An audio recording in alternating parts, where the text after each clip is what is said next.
Ya, kebijaksanaan menghasilkan kesabaran. Sahabat-sahabat doa, di dalam Amsal pasal 19 ayat 11 berkata, akal budi membuat seseorang panjang sabar, dan orang itu dipuji karena memaafkan pelanggaran.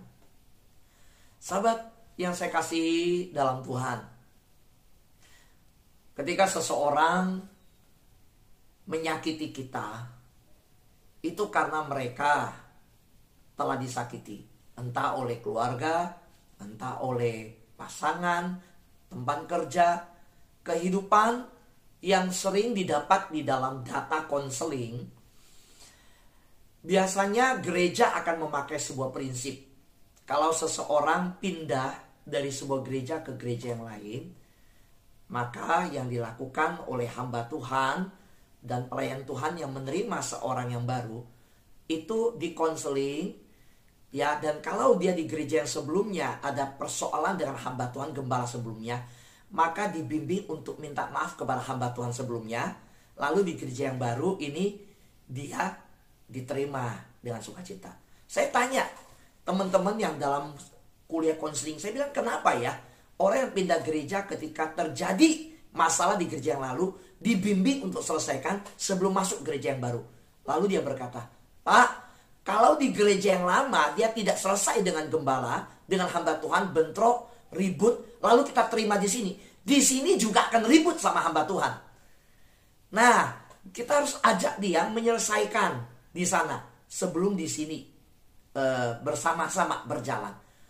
Demikian juga saya terkejut dengan data konseling yang ada, dikatakan, Pak, demikian juga sebelum mengangkat seorang pelayan Tuhan, Sebelum mengangkat seorang diaken, seorang majelis. Kalau kita mengangkat seorang pelayan Tuhan dalam gereja, kalau kita tidak selesaikan, ternyata dia ada masalah rumah tangga, kita tidak konseling, tidak pulihkan. Dia dengan anaknya punya masalah, dia dengan saudaranya punya masalah, atau dengan istri. Kita tidak selesaikan, kita terima seorang pelayan Tuhan yang punya masalah. Dia akan bawa masalah rumah tangganya ke dalam gereja, ke dalam pelayanan. Nah, kenapa di konseling kita lakukan ini? Karena kita sudah menemukan data yang demikian. Karena itu kita pakai metode seperti ini. Oh, saya bilang saya ngerti sekarang. Saudara, ketika saya mendapat data tersebut dan metode pelayanan dari teman-teman konseling, maka saya melihat gereja yang sehat adalah gereja yang memulihkan bagaimana jemaat-jemaatnya sebelum masuk dalam pelayanan.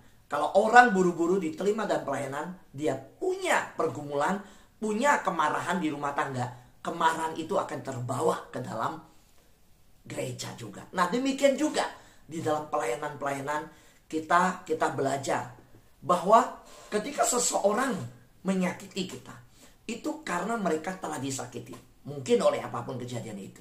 Nah, orang yang tidak baik karena mereka tidak merasa kebaikan. Karena itu dia tidak punya tabungan kebaikan untuk dialirkan. Orang yang tidak mencintai karena dia merasa tidak dicintai. Karena itu dia akan sulit di komunitas untuk bisa mencintai.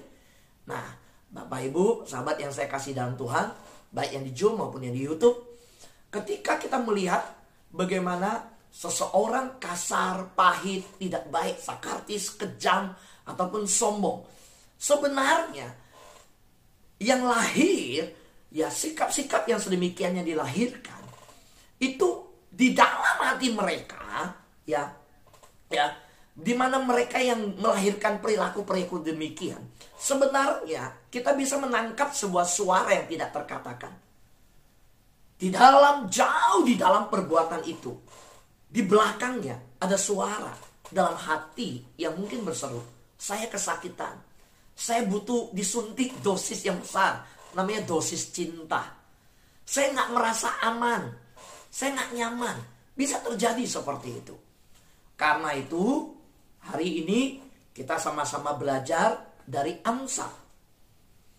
Saudara, beberapa hari ini Tuhan menuntun kita berjalan bersama Salomo, seorang yang bijaksana dan berhikmat. Salomo berkata, akal budi membuat seseorang panjang sabar. Dan orang itu dipuji karena memaafkan pelanggaran. Nah, kalau kita hari-hari ini di dalam keadaan demikian, saudara mengalami disakitin orang, saudara menerima perkataan-perkataan kasar, saudara di keluarga menerima hal yang tidak baik, saudara dalam pergaulan menerima hal-hal yang merasakan bagaimana keadaan tidak semakin baik, saudara, maka saya mengajak kita hari ini mengerti, belajar untuk berjalan bersama tuntunan firman Tuhan dari Salomo. Tentu Salomo dapat dari hikmat Tuhan. Salomo mendapat dari perbendaharaan, dari tatanan ilahi, pikiran ilahi yang turun atas dia, karena itu wahyu Tuhan. Dan Tuhan yang menciptakan kita. Tuhan paling tahu onderdil di dalam tubuh kita. Tuhan paling tahu apa yang terjadi di dalam seluruh keadaan diri kita. Karena itu biarlah kita merendahkan diri, merendahkan hati, menerima nasihat Tuhan, tuntunan Tuhan. Nah, orang yang merasa sangat dicintai dan dia merasakan aman dalam kehidupannya, biasanya dia akan melahirkan kemurahan. Dia akan ramah kepada orang lain. Orang yang tersakiti, dia akan menyakiti orang. Orang yang mengalami keadaan tidak nyaman, tidak aman, dia akan melahirkan ketidakamanan di sekitarnya. Tetapi orang yang mengalami, merasakan sangat dicintai dan sangat aman, sangat nyaman, nah orang tersebut adalah orang yang akan melahirkan, memberikan, dan memancarkan perbuatan murah hati dan ramah kepada orang lain. Jangan balas suamimu ketika dia marah kepada engkau, balas kemarahan, akan lebih marah.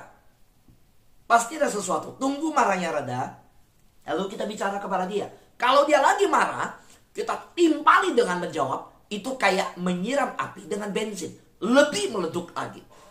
Ketika istrimu sedang mengkomplain sesuatu, tenang, diam, dengarkan aja. Setelah dia curahkan semua dalam situasi yang baik, yang nyaman, saudara sampaikan sesuatu kepada dia. Nah, itulah orang yang murah hati. Ambillah sebuah sikap di sisi yang dimana kita membawa damai.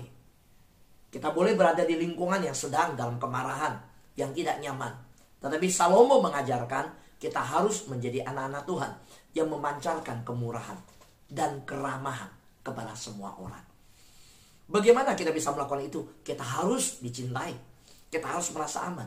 Dari siapa? Jangan mengharapkan dari dunia saja. Dunia itu sementara. Saudara, dunia sudah jatuh dalam dosa. Karena itu saudara harus terus masuk dalam hadirat Tuhan. Saudara bergaul dengan Tuhan. Saudara terima cinta Tuhan. Saudara terima perbendaharaan dari Tuhan. Saudara terima aliran sukacita surgawi. Saudara terima segala berkat rasa aman di dalam Tuhan. Sehingga ketika kata-kata kasar yang menusuk, saudara tidak bergantung pada orang. Karena saudara aman di dalam Tuhan. Ketika ada kata hinaan yang masuk, saudara tenang. Karena saudara dihargai di mata Tuhan. Saudara ketika merasakan bahwa saudara direndahkan, saudara tenang. Karena Tuhan yang meninggikan.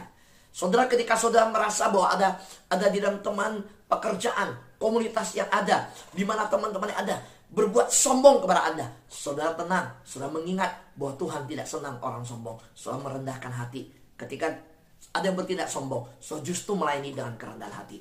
Nah, karena itu, kunci inilah yang hari ini kita belajar. Bahwa saudara berkata, bagaimana saya bisa melahirkan kemurahan hati? Bagaimana saya bisa ramah sama dia? Karena dia tidak ramah sama saya. Bagaimana saya bisa murah hati? Karena dia tidak murah hati sama saya. Kemurahan hati saudara, keramahan saudara, tidak bergantung pada suami saudara. Tidak bergantung pada istri saudara. Tidak bergantung pada teman saudara. Saudara bergantung pada Tuhan saudara. Amin. Sahabat doa yang terkasih dalam Tuhan. Kemarahan itu, saudara, maaf, seharusnya ada kata tidak di situ, ya. Kurang ketiknya. Ya, kemarahan itu bukan ember.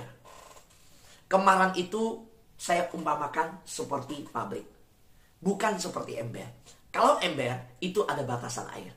Kalau kemarahan itu gelas, maka kemarahan itu ada batasan. Gelas ini dituang, selesai. Tetapi kemarahan itu seperti pabrik. Dia bisa berproduksi terus. Pabrik kemarahan namanya. Faktanya saudara, kenapa saya katakan demikian? Semakin banyak kita melihat seseorang, semakin orang itu dia marah, dia ngamuk, ya di jalan dia bisa marah, di kantor dia bisa marah, di mana dia bisa marah. Semakin banyak kemarahan yang kita lihat orang keluarkan, semakin banyak yang dihasilkan dan semakin menghasilkan lagi. Saudara, selesai. Kemarin tuh harus ditumpahkan. Kalau nggak ditumpahkan, nggak selesai. Kalau udah ditumpahkan selesai, dia ember kok. Salah, bukan ember. Kemarin itu seperti pabrik. Saudara, kalau orang udah seneng marah, dia marah, nggak habis, dia akan marah lagi. Dia akan marah lagi. Kenapa? Karena itu pabrik. Pabrik itu kan produksi terus. Jadi saudara jangan percaya kata dunia. Dunia bilang nggak apa-apa, tumpahkan aja. Tumpahkan aja kemarahan. Sudah itu selesai. Nggak selesai. Dan itu lama-lama akan menjadi kebiasaan. Amsal pasal 19 ayat 11. Dari terjemahan yang saya ambil dalam bahasa yang lain, saudara lihat. Akal budi membuat seseorang lambat marah. Dan tidak menghiraukan pelanggaran adalah kemuliaannya. Sahabat doa yang terkasih dalam Tuhan, Amsal Salomo, seorang yang bijaksana, menjadi raja, menjadi pemimpin, dalam pengalaman hidup yang sekian lama, dalam hikmat daripada surgawi, mengatakan, akal budi membuat seseorang lambat marah. Dan tidak menghiraukan pelanggaran adalah kemuliaannya. Saudara, yuk mari kita sama-sama belajar. Ketika orang salah sama kita, jangan langsung meledak marah. Ketika kita diam, tenang, kita pertama-tama datang ke Tuhan.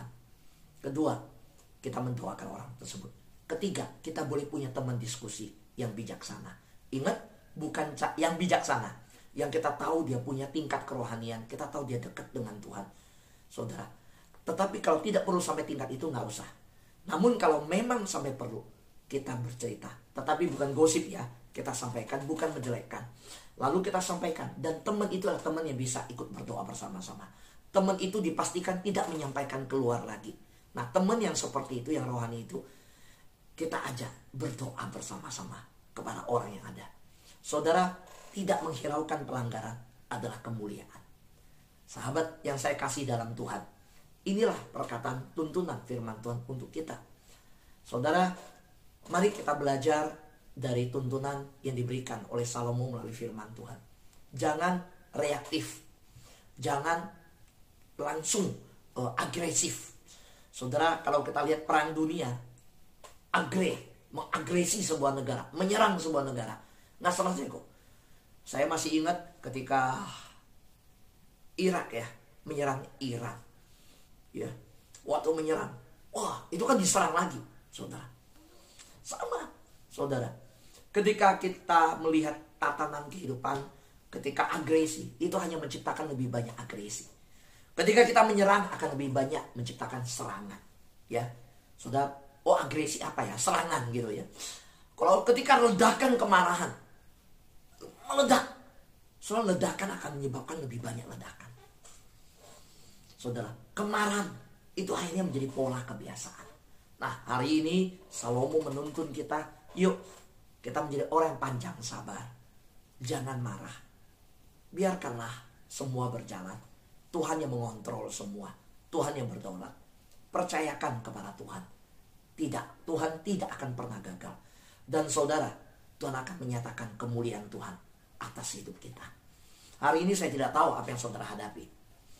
Hari ini mungkin saudara ada seorang yang mengalami pergumulan yang tidak mudah. Di dalam pekerjaan, dalam keluarga, dalam komunitas, dan banyak hal. Tapi ini yang Tuhan mau.